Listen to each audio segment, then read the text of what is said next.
Hello, everybody, and welcome back to Center Court. My name is Talar. It's just me today, and thank you for joining me. This is a new look for us, but we're ready to talk about basketball again after a little hiatus for the last few years. The Celtics had a heck of a season, and we are ready to kind of just jump into it.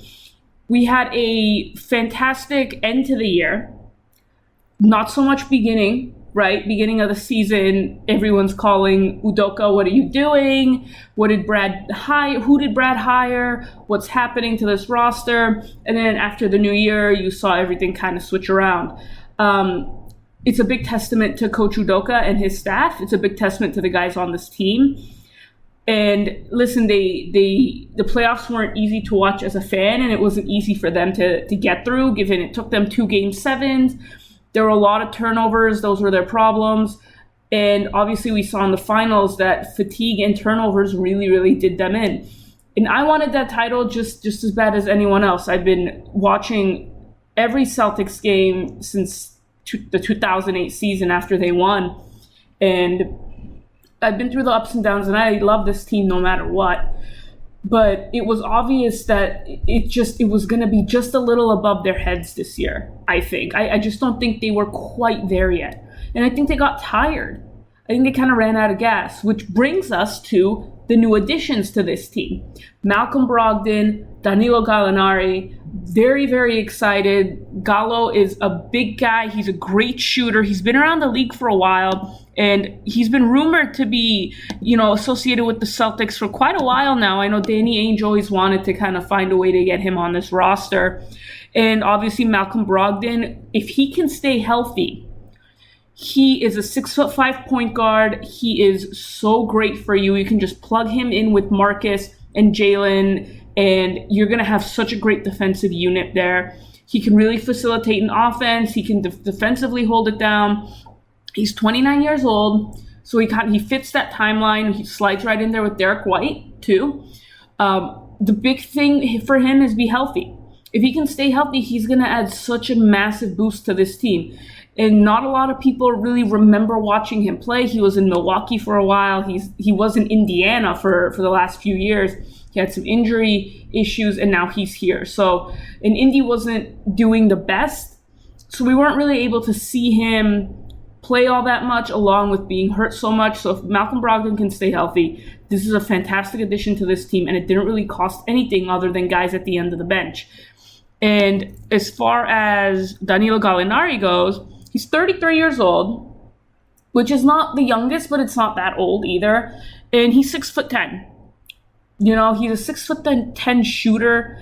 He can really open up things for you when he gets going. And him coming off the bench with Brogdon, if those guys stay healthy, and you have Grant Williams, and you have, Peyton Pritchard, and just everybody that you had coming off the bench last year, Udoka's going to plug and play. He's going to switch out a bunch of people. He's going to switch in people. You have your Derek Whites. Marcus Smart can come off the bench, or he can continue to lead that offense, which I hope he stays as the starting point guard. I thought he did a fantastic job. And obviously you have Robert Williams III there in the middle. I think that the Celtics have put together a fantastic team, and I'm very, very excited to watch what they're going to do this season. I think that with a healthy Milwaukee, it's going to be a little tougher, but I don't really see another team in the East, and I don't really like being the type of person to be a little to be overly confident in their team, because it's sports and anything can happen at any time. But if everybody stays healthy, the only team I can see really that would give us a challenge is Milwaukee with a healthy Chris Middleton. But I think that the Celtics have grown a lot over the course of this season. I think that they've learned just so much, and I think they have the right coach and the right GM to get them where they want to be and where they need to be. And I think that the Celtics, if they win next year, they will kick off, hopefully, at least a mini dynasty, right? 2 titles, 3 titles. That would be awesome. And your guys are young enough where you can do that. And it's just a question of when Al Horford gets up there in age, how do you replace him? And that's something that they can see how Grant Williams develops, because he's in my head since the day he got drafted. I dubbed him Baby Al. I saw his play at Tennessee, and I was like, this kid reminds me so much of Horford's game. And he had a great season. I mean, he had his ups and downs just like the rest of the team, but especially in Game 7 versus Milwaukee, he stepped up and he really hit threes, and he was really dependable for these guys. So it's going to be very, very fun and very interesting to see what the Celtics do this season. I know everybody is anxious for basketball to come back. But there's a lot that, there's a lot of movement that hasn't happened quite yet. There's still like teams waiting for stuff. I know that Colin Sexton in Cleveland still hasn't gotten, he hasn't signed. He hasn't gotten that many offers. The Cavaliers just gave him $30 or $40 million offer as I sit here today. It seems like a lowball offer, but he also tore his ACL or his meniscus. So I don't know. I haven't watched him a whole season. I know he was starting to become important to that team, and I think he is a restricted free agent, so it becomes a little harder for teams to approach that. But moving on from Boston, because I think they've just plugged all the gaps in their roster that they've needed to. Sam Hauser is another guy. He's a forward that can come in, and he's just like a lethal shooter, right? But he needs to be able to get minutes. So hopefully Udoka finds some minutes next year, and hopefully he finds himself minutes, right? Because you need to defensively perform. So I'm very excited to see more of Hauser. I want to go around the NBA now a bit. A team I want to look at is I don't really see a lot in the news, doesn't get that much love. I want to talk about Charlotte. The Hornets are an interesting team to me because they are kind of mediocre, right, all the time. And they have this superstar point guard, right? LaMelo Ball is a stud. And I've seen analysts be like, oh, well, he has purple and gold written all over him. But, like, stop. I understand that, like, everyone wants to push these guys to big markets, and he grew up in LA and a Laker fan and stuff. But LaMelo being able to, hopefully the Hornets can build a great team around him. And he can get to the playoffs. And it would be cool if, honestly, Charlotte or another small market team was able to get a guy like him, and he was able to elevate them. But it comes down to team building, right? So LaMelo Ball, I mean, Gordon Hayward, ever since he left Utah, it's just been so up and down with him. And I think they're kind of looking to shop him around, see if they can get something for him. Kelly Oubre Jr., I mean, he's good. He's fine. He can get you some buckets. They need a real center. And I don't know what their issue kind of is of never addressing this, of just rolling with Mason Plumlee as their starting center. But they should draft like a good big guy, that can pick and roll really well with LaMelo. And I'm not saying Plumlee can't do that, but I think he's just too small. Like, I think you just need a little bigger big guy down there and younger. I mean, Plumlee, as I look at this right now, he's 32 years old going into next season. I think you need to start thinking about your other options. I mean, obviously, there's a whole issue going on over there with Mikal Bridges and that terrible issue with assault. But I don't know. I think Michael Jordan needs to really figure out what he's doing with his team building. I mean, what is your end goal here? Your end goal is obviously to build a team around LaMelo, and it's obviously to win a title, right? That's every team's goal. But how are you doing that? I don't see how you're doing that. You need to make a trade. You need to do something.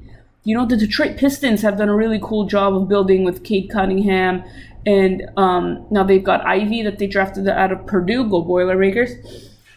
They're a very tough team. They gave the Celtics some problems at the end of last season. But that'll be like a fun team to watch, and they seem to have some type of path forward and some type of vision. Whereas I just don't know what's happening in Charlotte. they kind of got a lot of puzzle pieces that don't really fit together. And I think it's going to be very interesting going forward to see what their plan is, because you need to keep LaMelo happy.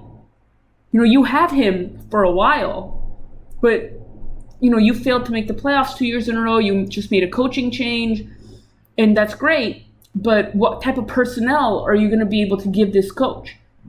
You need to go out and get guys. And who can you go out and get? It's just really going to be a matter of them being, I think they have to be aggressive. I think they need to bring someone in, like some type of star. Doesn't have to be a superstar, just like an all-star that you can pair with LaMelo. Maybe go, well, I don't want to say Donovan Mitchell, because Donovan Mitchell has the ball in his hands a lot. But maybe go poke around the league as the season goes and see if you can see what the temperatures are and on teams, and see if you can grab someone to pair with your all-star guard.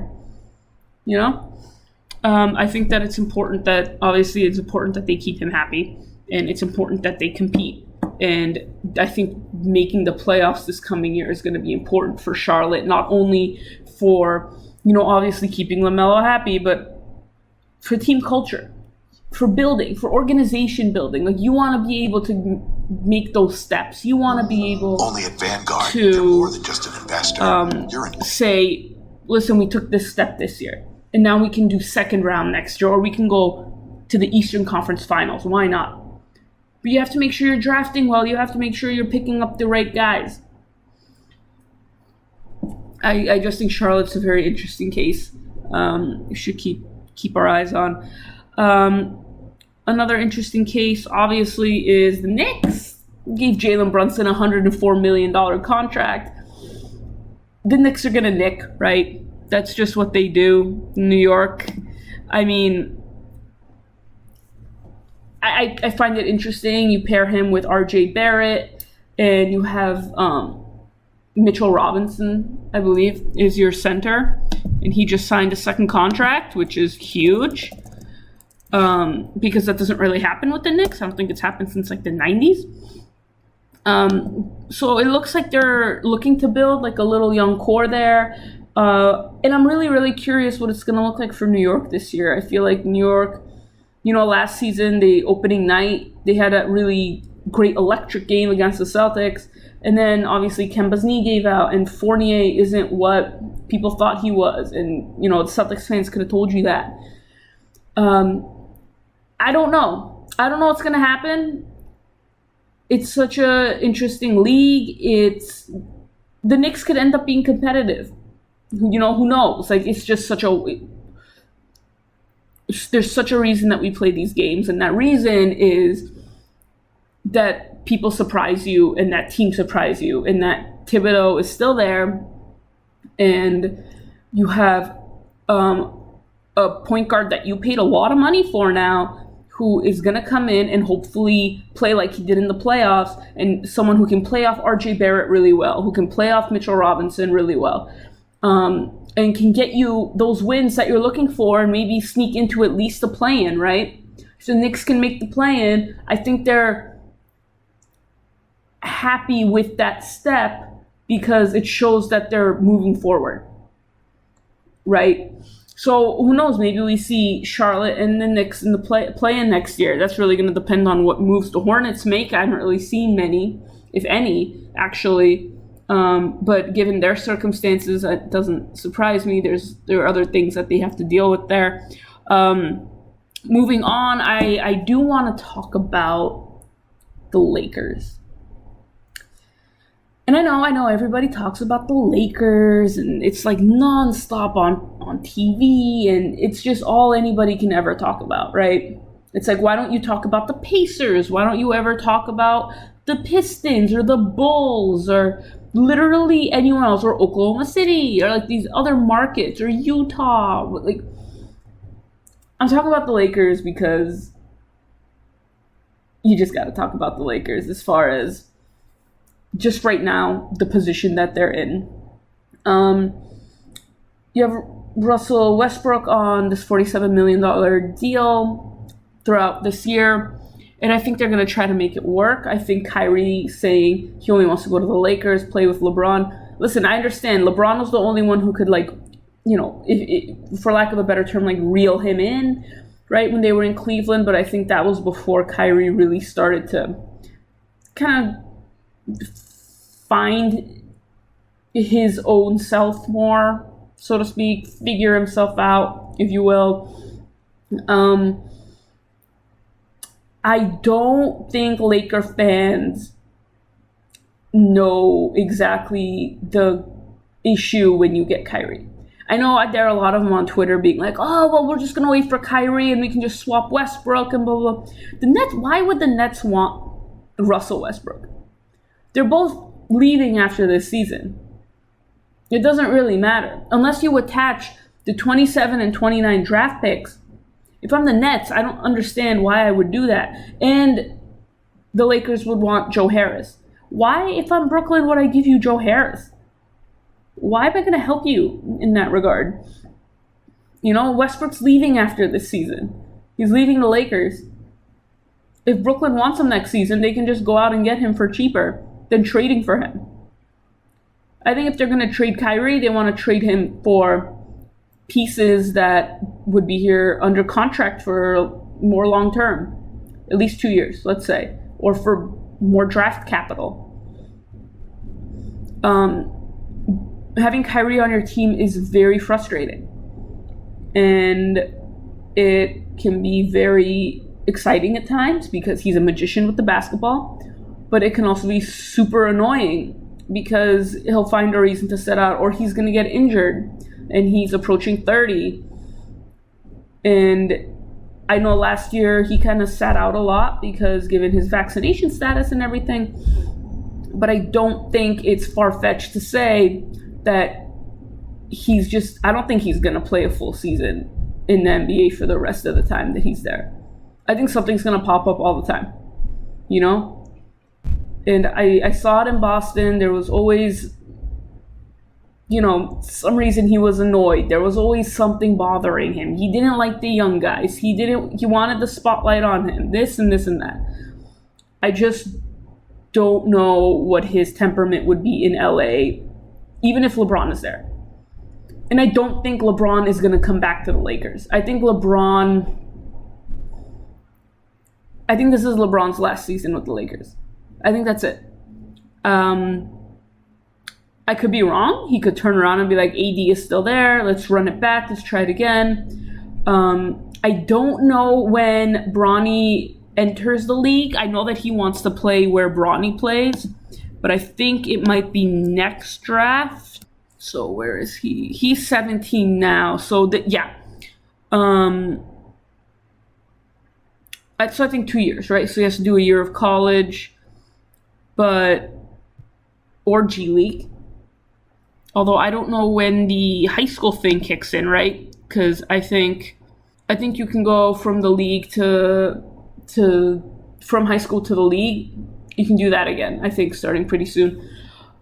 But, he's going to go where Bronny goes. And I don't think LeBron's going to be in LA. I could see LeBron going back to Cleveland on a cheap deal for like a year until Bronny comes into the league. Sure. Why not? Or he can just do another 1 year deal with the Lakers. You could do that too, run it back, see if, running a full season with Kyrie works.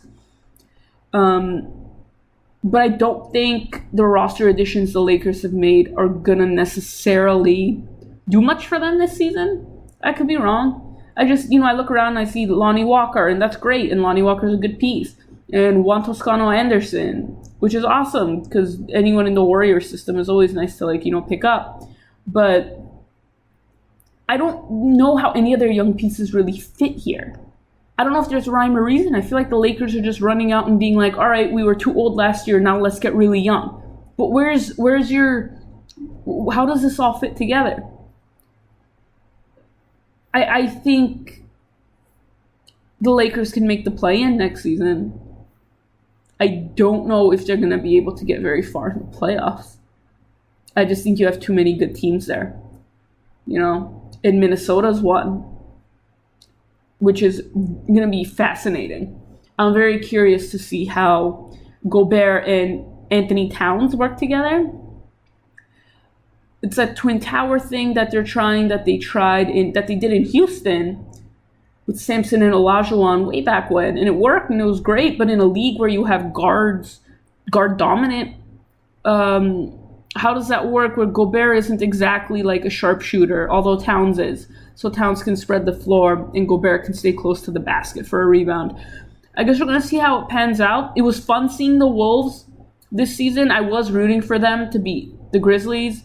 I just thought it would be a fun little underdog story, especially for Minnesota, who's had just the worst luck in basketball. I don't think that they were being that ridiculous by celebrating the way they did when they won the play-in and they made it to the playoffs, because for an organization that's been that tortured for so long, it feels like a breath of fresh air, like a cold drink of water on a hot day, right? To be able to finally make the playoffs after just years and years of just never being able to get there.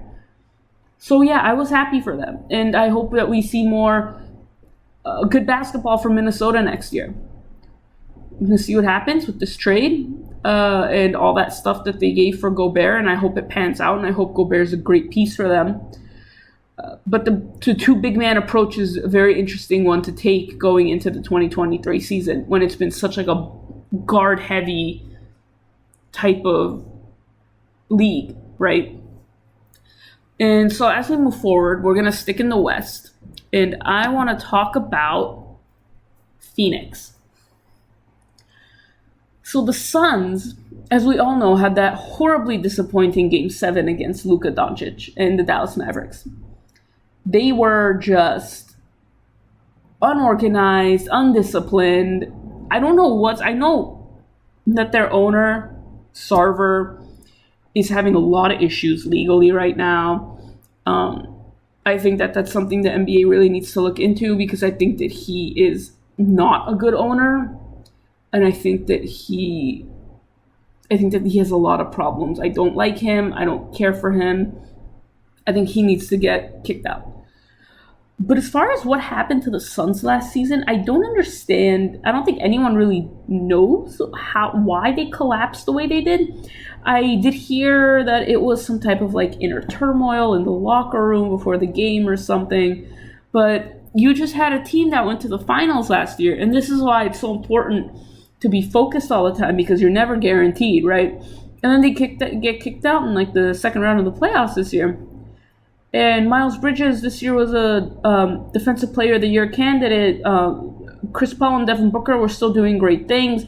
DeAndre Ayton is a great piece who I didn't understand why they didn't really want to bring him back. Like, they weren't super thrilled about it. I don't get it, because he's a young big man who plays well. Why wouldn't you? And he's a core piece for you, so why don't you want to bring him back? Him and Book are your core pieces. Chris Paul is getting up there in age. He's pretty up there already, right? I don't know what happened in Phoenix. I'm very curious. I don't know if we're ever going to find out, but it makes me wonder, are we going to see Phoenix back at the top of the West again this season, or are we going to see them kind of fall? Has their window closed? Right? Championship windows can be so small. Is that window closed now for Phoenix? It's really going to depend on Chris Paul's health. It's really going to depend on the focus of this team. They have a great head coach in Monty Williams. I think that they need to really refocus and figure out why they slipped last season. I think that they got kind of cocky and ahead of themselves. I do believe that, they had this swagger as if, yeah, we won a title, but you didn't. You lost the title. You should have been humble last season. Why did you walk around all smug and snarky and like cocky? It doesn't make any sense to me, because you haven't won anything. And if you want to prove that you belong there, you need to at least get to the Western Conference Finals next season, or else I think your whole season is a bust. I think next year will be Phoenix's real final year to make a hard push. Unless they have Booker on their contract, they have Ayton, they have, I don't know what Bridges' contract situation is. Unless they bring in, after Paul might hang it up. I don't know what his situation is either. unless they bring in another like really star point guard that can help facilitate the way he does, how long do the Suns really have? I mean, we don't know. It's really going to depend on the team building in the front office of this organization. There's just so many moving pieces, and nothing's being moved because Brooklyn has these two guys you might have heard of, with Kyrie, as we discussed earlier, and Kevin Durant, who both want out. And guess what? They're probably going to end up playing the season in Brooklyn because they're too expensive. Well, Kyrie's on the last year of his deal, and no one really wants to touch him. And Durant is way too expensive, and he's got 4 years left. So they're either going to probably lower the asking price for Durant as the season goes, if he really makes a fuss about it, or someone's just going to be like, okay, here, we want him. And I think that also begs the question, if you're Charlotte, do you do that? Right? Do you say, hey, here's an opportunity. I know it's going to cost us a lot, but what if we tried? And I'm hoping that Michael Jordan did pick up the phone and ask at least what the price was. And I'm sure the price would be LaMelo. But the whole point is to pair him with LaMelo. The timelines wouldn't really work, right? Durant is much older, LaMelo is much younger. So in the end, it doesn't fully make sense for Charlotte to do this. But, if you're trying to be aggressive, I think you need to do whatever you can, especially a small market team. Unless you draft that person, you drafted a LaMelo, unless you draft another guy who's that good, you need to go out there and find someone. And you need to trade for that someone. All right, everybody. Well, thank you so much for joining me. I hope that you enjoyed this. There's going to be more to come. Have a great day and stay cool. It's super hot out there. Go Celtics. Damn it, Wade!